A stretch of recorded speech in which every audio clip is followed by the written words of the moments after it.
When you were a kid, games were simple. Hopscotch, tag, dodgeball. Worst case scenario, you tripped, scraped your knee, maybe cried on the blacktop. But somewhere along the way, humanity decided to add higher stakes. What if losing didn't just mean embarrassment? What if losing meant elimination? That's the dark brilliance of Squid Game. Then Netflix dressed it up in neon lights and childhood nostalgia, but the core idea, high stakes contest where survival itself is the prize. That's not new. That's history. And tonight we're going to journey across centuries and continents where the games where people played weren't just for fun, they were for everything. Rome didn't invent survival games, but they certainly turned them into prime time entertainment. Step aside the Colosseum, 50,000 people packed in, cheering and jeering, tossing bread crusts while men in honor squared off against each other or against lions. The gladiators weren't all slaves. Some were actually volunteered. Imagine being so desperate for money, fame, or freedom that you sign up for a coin toss where the odds lean towards erased. For every champion remembered in mosaics, countless others fell forgotten. The crowd wasn't just passive either. They had thumbs, up or down, walk away or not. It was like Yelp reviews, except your star rating determined if you were left alive. Why did Rome love this so much? Simple. Distraction.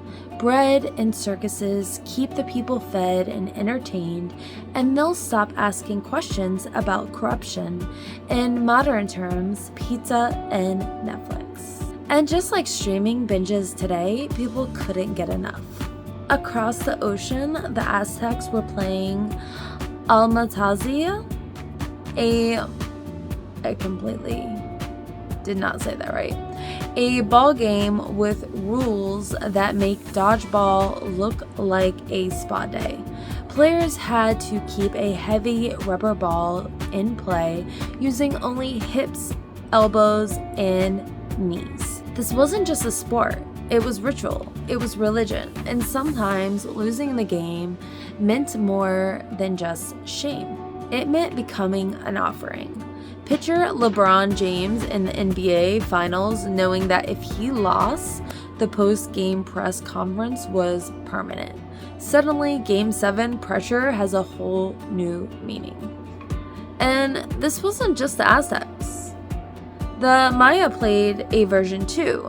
Their course was decorated with skull imagery, reminding everyone that the line between play and peril was razor thin. Meanwhile, in the north, the Vikings had their own flavor of trial by combat. The home gang. Two people would duel on a small patch of ground, sometimes literally an island so nobody could escape. The rules, whoever couldn't continue was done. Sometimes disputes over land, honor, or money were solved this way. Imagine losing your family farm because you tripped on wet grass and got taken down in front of everyone. For Vikings, it wasn't just about who was right, it was about who was stronger, faster, or luckier on that day. Sound familiar? Now let's move into medieval Europe. Courts, lawyers, juries, forget that. People love to settle accusations with trial by combat. If you were accused of lying, you could literally fight your way out of it. The idea was that truth would reveal itself in combat, which basically meant if you were weaker, smaller, or just had a bad day, you probably weren't walking away. And women weren't exempt. Some were forced into bizarre duels, fighting men from pits with one hand tied behind their backs, while their opponent swung from above. Fair fight? Not even close. This wasn't just justice, it was a spectacle. A courtroom turned arena. In feudal Japan, honor was life. If someone insulted yours, the solution was often a duel. Samurai squared off with swords, sometimes in front of entire towns.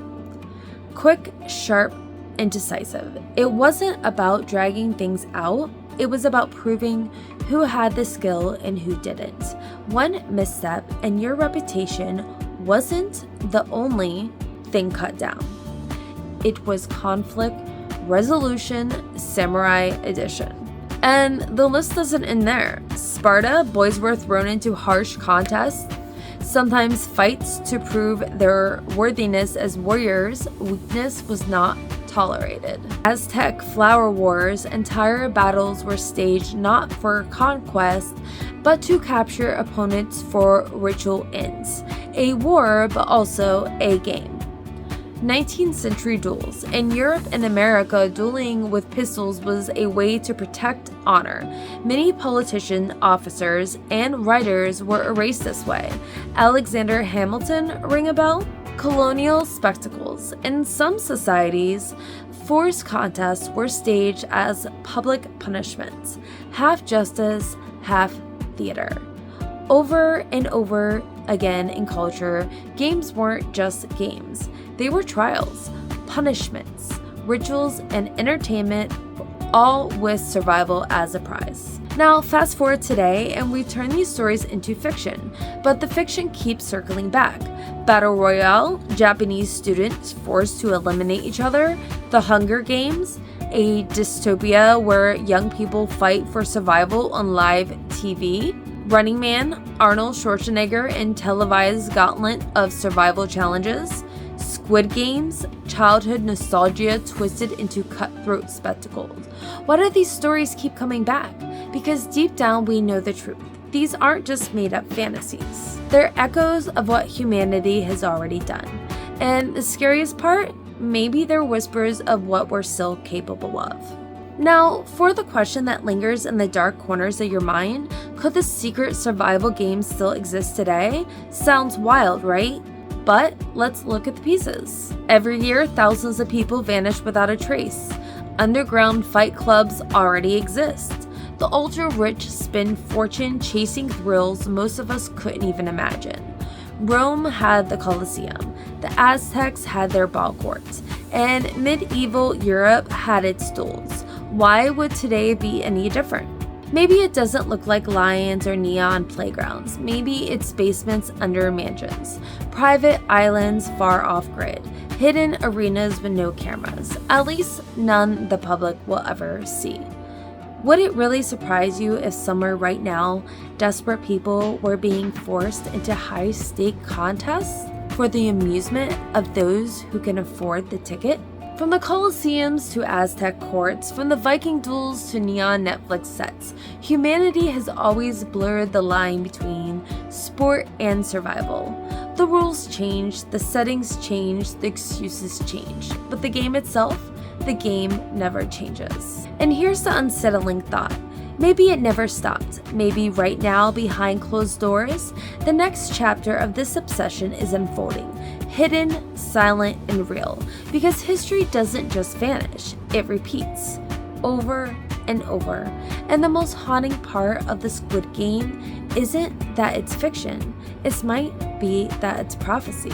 So the next time you're tempted to laugh off the idea of secret games, remember, we've staged them before, we've watched them before, and humanity has never been good at quitting games it loves. This is NightlyHaven signing off until the next round begins. Have a good night, guys. Bye.